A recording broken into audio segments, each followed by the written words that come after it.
இந்த சம் புரியல, அப்பா இந்த சம் புரியலன்னு கேட்டா எனக்கு வேலை இருக்கு இந்த ஃபோனு அப்படின்னு சொல்லி கொடுத்துடுறாங்க.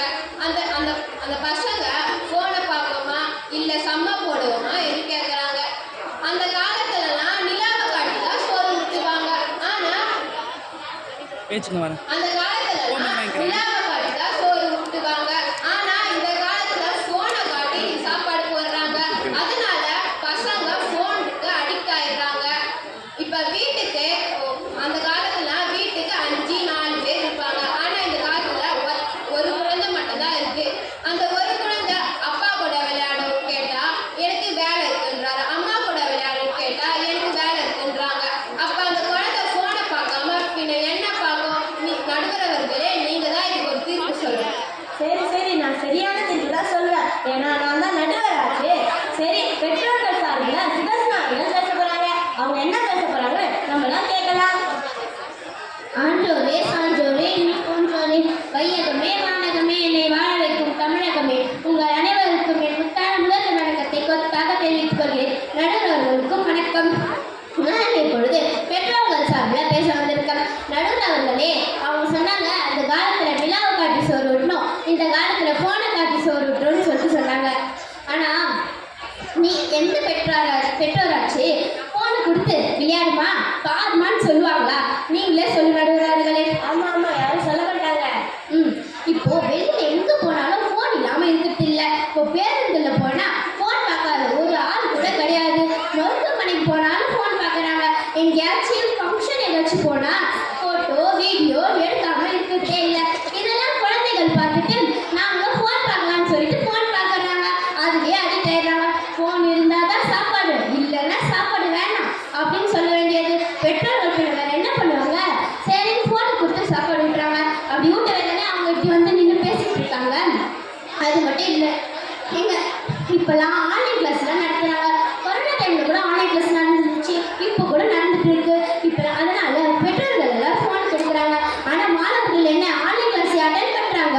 அதெல்லாம் கிடையாது, உட்காந்து ஃபோன் பார்க்க வேண்டியது தான். நேற்று கூட நான் எங்கள் அத்தை போயிருந்தேன். அங்கே எங்கள் அத்தை பையன் ஆன்லைன் கிளாஸ் இருக்குன்னு சொல்லி தனியாக போய் உட்காந்துட்டு இருந்தான். என்னை தான் படிக்கிறேன் அப்படின்னு போய் பார்த்தா தெரியுது ரீல்ஸ் எடுத்துட்டு இருக்கான். அதுவும் என்ன தெரியுமா?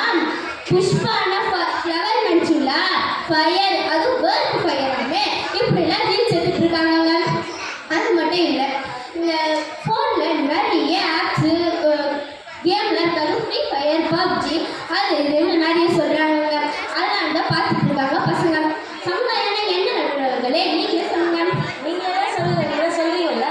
பல குடும்பங்கள் சேர்ந்தது ஒரு சமுதாயம். அதில் ஒரு குடும்பத்தில் பெற்றோர்கள் மாணவர்கள்லாம் இருப்பாங்க. அந்த மாணவர்கள் தான் நாளே சமுதாயத்தினர். அவங்க தான் நல்ல நிலைமையில் இருக்கணும் அப்படின்னு சொல்லி பெற்றோர்கள் எல்லாரும் அவங்களுக்கு நிறைய உதவிகளை செய்கிறாங்க. ஃபோன் கொடுக்குறாங்க. இப்போ நேற்று கூட எனக்கு ஆன்லைன் கிளாஸ் இருந்துச்சு 5 மணிக்கு. எங்கள் அப்பாவோ எனக்கு 6 தான் வீட்டுக்கு வர வேலை இருந்துச்சு. எனக்கோசரம் 5 மணிக்கு சீக்கிரமாக வந்து ஃபோனை கொடுத்துட்டு ஆன்லைன் கிளாஸ் அட்டென்ட் பண்ணுமான்னு சொல்லி வேகமாக வேலைக்கு போனார்.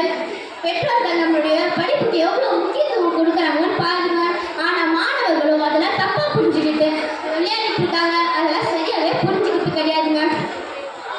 இப்போ உதாரணமாக எடுத்துக்கோங்கல்ல, மாணவர்கள் எல்லாரும் பேரண்ட்ஸ் கிட்ட டவுட் வந்து கேட்கும்போது தெரிஞ்சதை சொல்லி வேலை இருக்குன்றதுனால அவங்க ஃபோனை கொடுத்து இவரை படிமான்னு சொல்கிறாங்க. என்ன பண்ணணும்? எடுத்து படிக்கணும்ல, அதெல்லாம் செய்யாமல் ஃபோன் ஆன் பண்ண வேண்டியது. ஏகப்பட்ட ஆப்பு, நிறைய கேம்லாம் இருக்குது. பசங்க என்ன பண்ணுவாங்க? கேம் விளையாடுறது தான் பார்ப்பாங்க. சரி, அதையும் தாண்டி நாளைக்கு எக்ஸாம் இருக்குப்பா படிக்கணும் அப்படின்னு யூடியூப்பில் சர்ச் பண்ணி படிக்கலாம் அப்படின்ட்டு போகிறாங்க. பார்த்தா நிறைய ஷார்ட்ஸா மேக்ஸா அப்படின்னு பார்க்கும்போது பசங்க என்ன நினைப்பாங்க? ஷார்ட்ஸ் தான் சொல்லி ஷார்ட்ஸ் தான் முக்கியம் அவங்களுக்கு. அதனால அவங்க பார்க்குறாங்க. அதையும் தாண்டி பசங்க தான் மேக்ஸ் போடணும்னு வீடியோ வச்சு பார்த்தா ஒரு நிமிஷத்துக்கு ஒரு வாட்டி விளம்பரம்லாம் வருது. இந்த கேம் இருக்குங்க, இந்த கேம் விளையாடலாம் சூப்பராக இருக்கும் அப்படின்லாம் விளம்பரம் வருதுங்க. பசங்க படிப்பாங்களா இல்லை கேம் விளையாடுவாங்க? நீங்களே சொல்லுங்க நடுவர்களே. கேம் தான் விளையாடுவாங்க. அது மட்டும் இல்லை, முன்னாடி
போன்ல நல்லதும் இருக்கு கெட்டதும் இருக்கு. நம்ம கெட்டதை விட்டுட்டு நல்லதை எடுத்துக்கணும்.